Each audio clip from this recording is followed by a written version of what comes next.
សួស្តីបងប្អូនថ្នាក់ទី7ទាំងអស់គ្នាចា៎ឡើយបងជួបអ្នកគ្រូបន្តទៀតដែលអ្នកគ្រូរៀនបងមុខវិជ្ជាគណិតវិទ្យាថ្នាក់ទី7ហើយថ្ងៃនេះយើងនឹងសិក្សានៅក្នុងមេរៀនទី3ចំនួនគុត relative នៅក្នុងចំនួនគុត relative នេះអ្នកគ្រូបានធ្វើលំហាត់តេតូនជាមួយនឹងប្រមាណវិធីបូកដកហើយកាលពីចំណុចមុនចា៎ឥឡូវយើងចូលដល់វិធីគុណនិងវិធីចែកចំនួនគុត relative អ្នកគ្រូយកចេញពីប្រតិបត្តិទំព័រ31និង32ចឹងលំហាត់ទាំង6នេះបើសិនជាបងណាអត់យល់អាចមើលអ្នកគ្រូកែបានលំហាត់នេះយកចេញពីប្រតិបត្តិតកតងជាមួយនឹងចំនួនគុត relative ជាប្រមាណវិធីគុណនិងចែកនៅក្នុងចំនួនគុត relative ប្រមាណវិធីគុណនិងចែកខុសគ្នាពីប្រមាណវិធីចំនួនគុតយើងធម្មតាមិនទៅចឹងចំនួនគុតធម្មតារបស់យើងអត់មានសញ្ញាបូកសញ្ញាដកនៅពីមុខចឹងទេប្រមាណវិធីចែកគឺចែកលេខធម្មតាប៉ុន្តែចំនួនគុត relative មានប្រមាណវិធីគុណឲ្យមានសញ្ញាដកនៅខាងមុខអញ្ចឹងទៀតអញ្ចឹងកន្លែងវងកញ្ចក់ជាប់គ្នាហ្នឹងគឺជាវិធីគុណគឺជាប្រមាណវិធីគុណអញ្ចឹងបើគេអាចដាក់សញ្ញាហើយគេដាក់វងកញ្ចក់អញ្ចឹងមានន័យថាវាជាប្រមាណវិធីគុណណាអញ្ចឹងឥឡូវយើងធ្វើលំហាត់ទាំង6ហ្នឹងលំហាត់កនេះគ្រូដាក់ប្រមាណវិធីនៅកន្លែងនេះលំហាត់កនេះគ្រូមិនបាច់ចាំដាក់ប្រមាណវិធីទេដោយសារតែ20គុណនឹង3អញ្ចឹងយើងអាចដាក់ចម្លើយយកតែម្ដងដំបូងយើងត្រូវគុណសញ្ញាសិននៅខាងមុខលេខ20មានសញ្ញាដកនៅខាងមុខលេខ3មានសញ្ញាបូកអញ្ចឹងបើអត់មានសញ្ញាមានន័យថាជាលេខបូកយើងចាំបើលេខនឹងអត់មានសញ្ញាពីមុខវាជាប្រមាណវិធីវាជាលេខបូកហើយបើសិនជាមានវងកញ្ចក់បែបនេះវាជាប្រមាណវិធីគុណអញ្ចឹងកន្លែងនេះដកកន្លែងនេះបូកដកប៉ះបូកចេញទេដកប៉ះបូកចេញដកអញ្ចឹងឲ្យតែសញ្ញាមួយបូកមួយដកនឹងតែចេញប្រមាណវិធីចេញសញ្ញាដកអីអញ្ចឹង20គុណនឹង3បន្ទាប់ពីយើងគុណសញ្ញាហើយយើងយក20គុណនឹង3 23ដងស្មើ60អញ្ចឹងយើងគុណទៅ30ដង0 32ដង6អញ្ចឹងស្មើ60ចម្លើយខស្មើ60ចូលទៅចម្លើយខយើងគិតសញ្ញាមុនដែរដោយសារតែសញ្ញានេះសញ្ញាដកអានេះក៏ដកដែរដកគុណដោយដកនេះវងកញ្ចក់របស់យើងដកប៉ះដកបើសុំតោះនេះគ្រូដាក់បូកឡើងនេះអញ្ចឹងដកប៉ះដកចេញបូកអញ្ចឹងឲ្យតែសញ្ញាដូចគ្នាបូកប៉ះបូកក៏ចេញបូកដកប៉ះដកក៏ចេញបូកដែរសញ្ញាដូចគ្នាចេញលេខបូកបើសញ្ញាខុសគ្នាមួយបូកមួយដកចេញដកទាំងពីរសញ្ញាដូចគ្នាទាំងពីរចេញបូកអញ្ចឹងដកប៉ះដកក៏ចេញបូកដែរចឹងកន្លែងនោះបានលេខបូកប៉ុន្តែលេខបូកគេអត់ទៅសេទេសញ្ញាបូកគេអត់ទៅសេពីមុខលេខទេដូចលេខនេះអញ្ចឹងមានន័យថាកន្លែងនោះបូក3អញ្ចឹងលេខបូកពីមុខគេអត់ទៅសេក៏ដឹងដែរថាវាជាលេខបូកយើងគុណតលេខបានឲ្យ6 6ដង36អញ្ចឹងចម្លើយស្មើ36មិនបាច់ចាំធ្វើប្រមាណវិធីទេលំហាត់គោកន្លែងដក5កន្លែងលេខ0អញ្ចឹងលេខ0កន្លែងហ្នឹងគឺប្រមាណវិធីបូកដែរប៉ុន្តែ0យើងមិនខ្វល់ជាមួយប្រមាណវិធីសញ្ញាអីទេប៉ុន្តែថាដកឬបូកយើងមិនខ្វល់ទេសំខាន់លេខនឹងគុណជាមួយ0ទៅ0ហើយចម្លើយនឹងតែ0 5 0ដង0ទោះបីយើងដាក់ដក0ឬក៏បូក0អត់មានន័យទេគឺស្មើ0ដូចគ្នាអញ្ចឹងមិនបាច់ខ្វល់ពីសញ្ញាដាក់តែលេខ0បានហើយព្រោះគុណជាមួយ0ស្មើ0បូក0ឬដក0ដូចគ្នាទេមិនបាច់ចាំដាក់ទេអញ្ចឹងគុណជាមួយ0ស្មើ0មួយចំនួនគុណជាមួយ0ស្មើ0នៅក្នុងលំហាត់ខមាន4តង់អញ្ចឹងធ្វើ2តង់សិនអ្នកគ្រូធ្វើប្រមាណវិធីខាងនេះឲ្យដំបូងយើងគិត2សិនកន្លែងនេះសញ្ញាដកជាមួយនឹងបូកចេញដកនេះគឺដាក់វងកញ្ចក់ដោយសារនៅសល់វងកញ្ចក់2ទៀត6 3ដង18អញ្ចឹងបិទមកវិញកន្លែងនេះយើងទុកសិនដក4ហើយនឹង2យើងគុណ2សិនបន្ទាប់មកទៀតយើងយកលេខដក8គុណជាមួយដក4គុណដេញតគ្នាពីឆ្វេងទៅស្ដាំណាអញ្ចឹងដកគុណឲ្យដកនេះដកប៉ះដកចេញបូកវិញហ៎អញ្ចឹងលេខបូកនេះគ្រូអត់ទៅសេទេមានន័យថាវាបូកហើយ18គុណនឹង4អញ្ចឹងយក18គុណនឹង4ណា8 4ដង32ត្រា3 4ម្ដង4 4បូក3 7អញ្ចឹងស្មើ72ចម្លើយស្មើ72ហើយគុណជាមួយ2ទៀតចឹងលេខសាបូកទាំងពីរបូកប៉ះបូកចេញបូកហើយអញ្ចឹងលេខបូកនេះគ្រូអត់ដាក់សញ្ញាទេមានន័យថាវាជាលេខបូកហើយយក72គុណជាមួយ2អញ្ចឹងយក72គុណជាមួយ2មកស្មើប្រមាណអញ្ចឹងនេះគុណមួយ2ទៀតណា2 2ដង4 2 7ដង14អញ្ចឹងស្មើ144 ចឹងចម្លើយលំហាត់ងគឺស្មើនឹង144អូខេយើងទៅពេញហើយនៅក្នុងលំហាត់ងហើយចជាប្រមាណវិធីចែកអញ្ចឹងប្រមាណវិធីចែកអត់ស្រួលធ្វើទេដោយសារតែលេខវាសិតតែធំទៀតអញ្ចឹងយើងធ្វើមួយលំហាត់ងអូអានេះលំហាត់ខូចណាព្រោះតែច្រឡំខាងលើខូខាងក្រោមងចឹងលំហាត់ងយើងគិតខាងក្រោមសិនដោយសារខាងលើនេះអត់អីទេលេខហ្នឹងគឺមានតែមួយខ្ទង់តែឯងនេះគឺស្មើនឹងដក4416ហើយចែកខាងក្រោមនេះត្រូវការគិតដកប៉ះដកយើងចេញបូកប៉ុន្តែដោយសារវាអត់មានវងកញ្ចក់បើអត់វងកញ្ចក់សញ្ញាដកនៅតែរក្សាសញ្ញាដកសំទុកកូនសិនមិនមែននៅតែរក្សាសញ្ញាដកឲ្យអាស្រ័យទៅលើចម្លើយរបស់យើងនេះគឺច្រឡំទេអញ្ចឹងកន្លែងនេះគឺយើងត្រូវយកវាមកធ្វើអីយើងត្រូវការគុណសញ្ញាដកប៉ះដកចេញបូកអញ្ចឹងលេខទាំងពីរនេះត្រូវធ្វើប្រមាណវិធីបូកចូលគ្នាអញ្ចឹងគឺយើងមាន165បូកជាមួយនឹង256អញ្ចឹងនៅពេលដែលសញ្ញាដកទាំងពីរដកប៉ះដកចេញបូកយើងធ្វើប្រមាណវិធីបូកសិនសញ្ញាចាំគិតតាមក្រោយអញ្ចឹងបូក5បូក6 11ត្រា1នេះ7បូក5 12ត្រា1បូកទៅបាន4អញ្ចឹង421ចម្លើយស្មើ421ប៉ុន្តែសញ្ញារបស់វាយើងយកតាមលេខធំលេខ2នេះមួយណាធំជាងគឺ256ធំជាងអញ្ចឹងសញ្ញាដកដោយសារតែលេខ2នឹងសញ្ញាដកទាំងពីរបើដកទាំងពីរយើងមិនបាច់គិតច្រើនទេដឹងតែចេញដកអីតែបើសិនជាដក1បូក1អានឹងយើងមើលថាលេខមួយណាធំជាងយកតាមលេខហ្នឹងដោយសារតែ256សញ្ញាដកដែរអញ្ចឹងយើងយកសញ្ញាដកប៉ុន្តែប្រមាណវិធីយើងយកបូកចូលគ្នាអាស្រ័យទៅលើលេខនេះដកប៉ះដកចេញបូកអញ្ចឹងយកពីរនឹងបូកចូលគ្នាសញ្ញាចម្លើយរបស់វាយកតាមលេខធំគឺដកអញ្ចឹងយកលេខដកដែរបន្ទាប់មកយើងគិតថា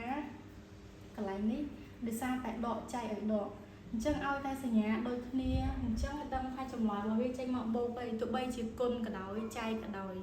ឲ្យតែសញ្ញាប៉ះគ្នាអញ្ចឹងដកប៉ះជាមួយដកចេញបូកវិញអញ្ចឹងចម្លើយរបស់វាចេញបូកនេះគ្រូអត់ដាក់សញ្ញាអីទេគ្រាន់តែយកលេខ2នឹងមកចែកគ្នា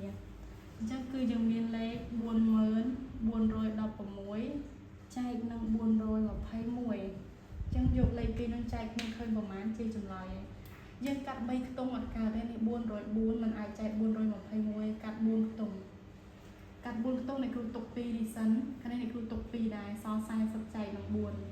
ចឹង40ចែកនឹង4មិនបាន10ដងតែលេខចែកអត់អាចដាក់ម្ដង10ទេដាក់បានតែ1ខ្ទង់ទេអញ្ចឹងអស់ធំត្រឹមលេខ9អញ្ចឹងនេះគ្រូដាក់9សាកសិនប្រហែលជាអាចលើដែរ9ម្ដង9 9 2ដង18ក្រាម1 9 4ដង36បូក1 37ចឹងដាក់បានត្រឹម9ណាដកសិនខ្ចីពី4សល់3នេះឡើង11 11ដក9សល់2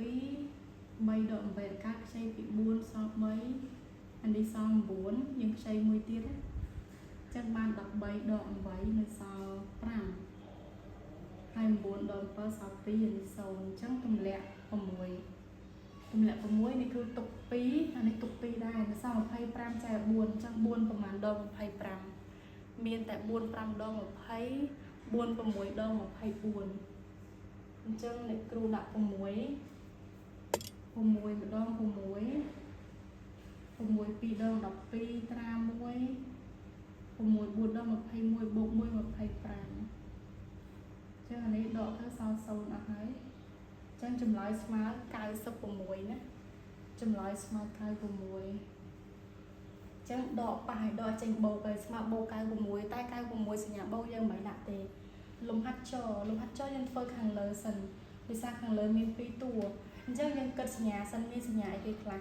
មានដកមានបូកអញ្ចឹងដកប៉ះបូកចេញដកនេះដកប៉ះបូកចេញដកអញ្ចឹង2នឹងត្រូវធ្វើប្រមាណវិធីដក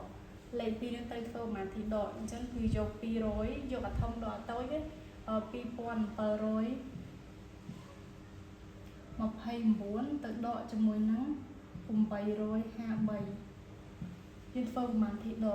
កប៉ះបូកចេញដកយើងធ្វើប្រមាណវិធីដកណា9ដក3នៅសល់6ខាងនេះដកកើតទៅខ្ចីពី7សល់6នេះឡើង12ដក5នៅសល់7 อันนี้ดอกการได้ใช้ปีซ่อมมวยลังดอกประมวยดอกไปซ่อมไปคันนี้ซ่อมมวยจังสมานังหมอกปวนใบโรยจัดสับประมวยตอนที่ยังกระตั้งวันใบโรยจัดประมวยนั่งโยสเนี่ยบอกดอกปีหมกเบียตาเลยปีนี้มือนาทองเจียงข้างเลิศโดยสารดอกอย่างปียังประกอบจะโยดอกไอ้แต่ข้างเท้าเมียนบงมือดอกมวยจังยังโยตามเลยท้องคือสัญญาดอกเลยนี่ทองเจียงโยเลยดอกตามเลยท้องอ่ะข้างเท้าดอกแบบไพ่มวนพอต่อมาเตียดดอกปะดอกที่ใดจังดอกปะดอกยังสมรู้เอาให้สองโบจังโบยังดักสัญญาเต้ยังโยมาปวนใบโรยจัดประมวยใจนั่งมาไพ่มวนยกเลยนั่งมาใจเนาะจักกัดใบตุง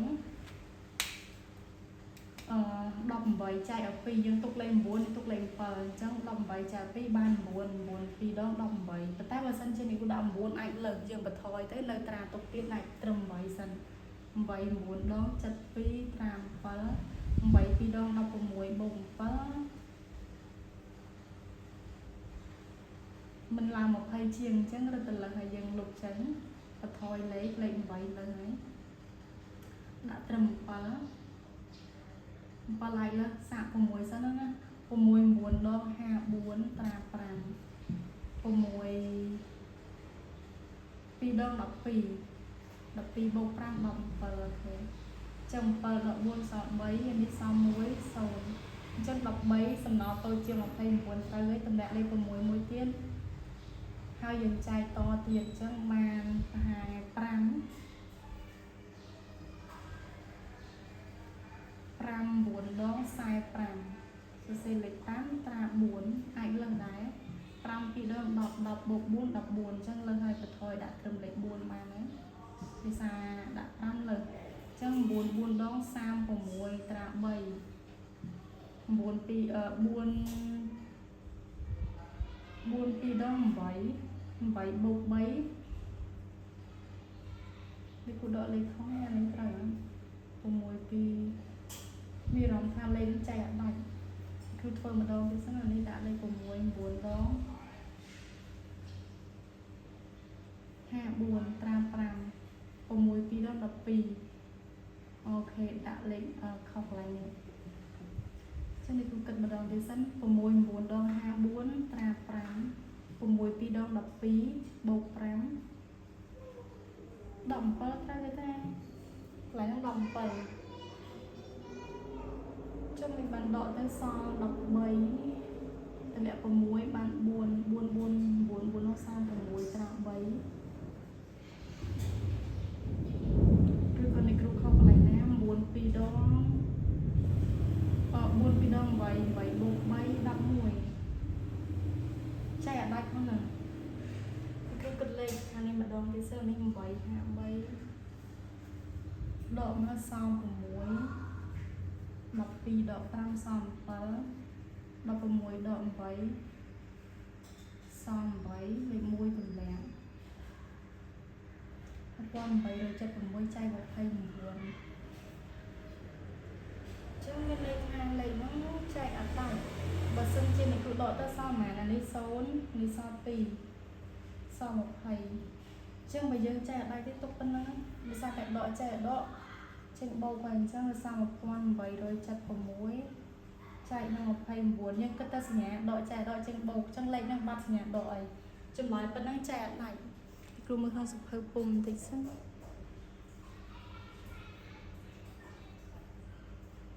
thầy bao một thầy buồn bầu 583อ๋อ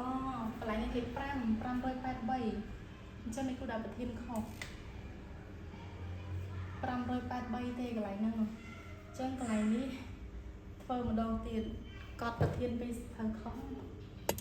จังยังดอกดองตีน